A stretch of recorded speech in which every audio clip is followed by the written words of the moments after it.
চোখে পড়লো পেছনের দিকে লুকিয়ে রাখা 5টি ছোট বাক্স, জুতার বাক্স, যেন ইচ্ছা করেই কেউ সেগুলো আড়াল করে রেখেছিল। প্রথম বাক্সটা হাতে নিলাম, হালকা, খুলতে দেখি বাবার পুরনো রেঞ্জ, স্ক্রুড্রাইভার, হাতুড়িয়া, নানান যন্ত্রপাতি। মরিচা পড়ে গেছে, তবু এগুলো চিনতে ভুল হলো না। সেই যন্ত্রপাতি দিয়েই বাবা একসময় মানুষের গাড়ি মেরামত করতেন, অনেকের কাছ থেকে টাকা নিতেন না। এই হাতিয়ারগুলোই আমাদের সংসার চালিয়েছে কঠিন সময়ে। আমার অজান্তেই ঠোঁটে হাসি ফুটে উঠলো। বাক্সটা পাশে রাখলাম, দ্বিতীয় বাক্সটা তুলতে বুঝলাম এটা ভারী। খুলতে আমি স্তব্ধ। অসংখ্য ছবি, সাদা কালো, রঙিন, অনেক পুরনো। বাবার তরুণ বয়সের ছবি, মায়ের হাসি মাখা মুখ, বড় ভাই রাশেদ ছোট্ট শিশু, বড় বোন নীলা হাঁটতে শিখেছে, আর আমি বাবার কোলে বসে আছি। এই ছবিগুলো আমি কোনোদিন দেখিনি। মা সবসময় বলতেন বাসা বদলানোর সময় সব ছবি হারিয়ে গেছে। তাহলে এগুলো এখানে এলো কিভাবে? একটা জুতার বাক্সে, সেই আলমারির ভেতরে, যেটা কেউ নিতে চায়নি। গভীর নিঃশ্বাস নিয়ে তৃতীয় বাক্সটা খুললাম। এটা সবচেয়ে ভারী ছিল। ভেতরে ছিল একটা পুরনো বাদামি তোয়ালে। তোয়ালেটা খুলতে বেরিয়ে এলো চামড়ায় মোড়ানো একটা ডায়েরি, গাঢ় বাদামি রং, কোনাগুলো ক্ষয়ে গেছে। বলাটে সোনালী অক্ষরে লেখা মোহাম্মদ আব্দুল করিম, বাবার পুরো নাম। আমি ডায়েরিটা খুললাম। প্রথম পাতার তারিখ জানুয়ারি 1985 সাল। আজ রাশেদকে প্রথম সাইকেল কিনে দিলাম। ও আনন্দে কেঁদে ফেলেছিল। আমি বলেছিলাম ছেলেরা উপহার পেয়ে কাঁদে না, অথচ ভেতরে ভেতরে আমি নিজেও কেঁদেছিলাম। এই সাইকেল কিনতে 8 মাস টাকা জমাতে হয়েছে আমার। আমি পরের পাতা উল্টালাম। নীলা স্কুলের অনুষ্ঠানের জন্য নতুন জামা চেয়েছিল, বলেছি আগামী মাসে দেব। সে কিছুই বলেনি, শুধু চুপচাপ নিজের ঘরে চলে গেছে। আমি ওদের সব ইচ্ছা পূরণ করতে পারি না, এই কষ্টটা কেউ বুঝে না। আরো একটা পাতা, তারপর আমার বুকটা ধক করে উঠলো। সেখানে লিখেছেন, তোমার মা বলে আমি সন্তানদের বেশি আদর করি। রাশেদকে শক্ত হতে হবে, নীলাকে ভদ্র মেয়ে হতে হবে।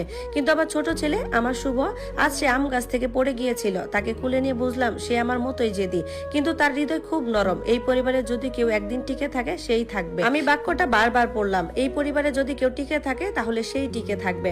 তারপর পড়তেই থাকলাম। বছরের পর বছর ধরে লেখা রাশেদের কলেজে ভর্তি হওয়ার গল্প, নীলার এসএসসিতে ভালো ফল, আমার বিশ্ববিদ্যালয়ে ভর্তি হওয়ার দিন, সবই লেখা। আজ আমার শুভ ঢাকা বিশ্ববিদ্যালয়ে ভর্তি হয়েছে। আমি ওকে বলেছি আমি খুব খুশি, কিন্তু সত্যিটা পুরো বলতে পারিনি। আমার ছেলে নিজের পরিশ্রমে এত দূর এসেছে, পুরনো বই কিনে পড়েছে, কখনো অভিযোগ করিনি। ইস, ওকে যদি আরো কিছু দিতে পারতাম। আমার হাত কাঁপছিল, চোখ ঝাপসা হয়ে আসছিল। চতুর্থ বাক্স খুললাম। ভেতরে বিভিন্ন কাগজপত্র, জন্ম সনদ, বিয়ের কাবিননামা, আর একদম নিচে একটা মোটা খাম। খাম খুলতে কয়েকটি জমির দলিল বেরিয়ে এলো। কেরানীগঞ্জে একটা জমি, বাবা 12 বছর আগে কিনেছিলেন। কাউকে কিচ্ছুই জানাননি, না মাকে, না রাশেদকে, না নীলাকে।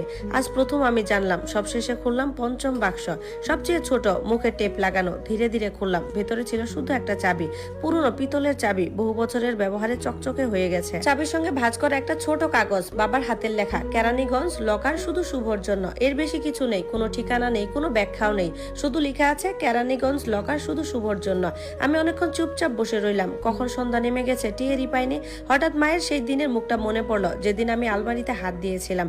এক মুহূর্তের জন্য তার চোখে ভয়ের ছায়া দেখেছিলাম। এবার বুঝলাম তিনি হয়তো ডায়েরির কথা জানতেন না, জমির দলিলের কথাও না, কিন্তু চাবিটার কথা তিনি জানতেন। তিনি জানতেন বাবা কোথাও কিছু লুকিয়ে রেখেছেন, আর সেই চাবিটাই তিনি খুঁজছিলেন। আমি চাবিটা শক্ত করে মুঠোর ভেতর চেপে ধরলাম। তারপর রান্নাঘরে গিয়ে এক গ্লাস পানি খেলাম। ভাবতে লাগলাম, রাশেদ এখন নিশ্চয়ই ভাবছে সবকিছু সে জিতে নিয়েছে। নীলা মনে করছে দাদির গয়নায় সবচেয়ে বড় সম্পদ। আর মা, তিনি ভেবেছিলেন আমি শুধু একটা ভাঙা আলমারি নিয়ে চলে যাচ্ছি। কিন্তু তিনি ভুল ছিলেন, কারণ চাবিটাই আসল সম্পদ নয়, এটা কেবল শুরু। কোথাও না কোথাও কেরানীগঞ্জে বাবা আমার জন্য অনেক বড় কিছু রেখে গেছেন। একটা লকার, একটা গোপন সত্য, আর একটা শেষ বার্তা। আমি ফোনটা হাতে নিলাম। আমার বন্ধু রাকিবকে কল দিলাম। সে কেরানীগঞ্জেই থাকে। রাকিব, তোর একটা সাহায্য লাগবে। কি হয়েছে? কেরানীগঞ্জে পুরনো কোনো বাড়ি বা গুদাম আছে যেখানে একটা লকার থাকতে পারে? কিছুক্ষণ নীরব থেকে সে হেসে হেসে বলল, ভাই, কেরানীগঞ্জে এমন কোনো জায়গা কি আছে? একটু বিস্তারিত বলতো আমাকে।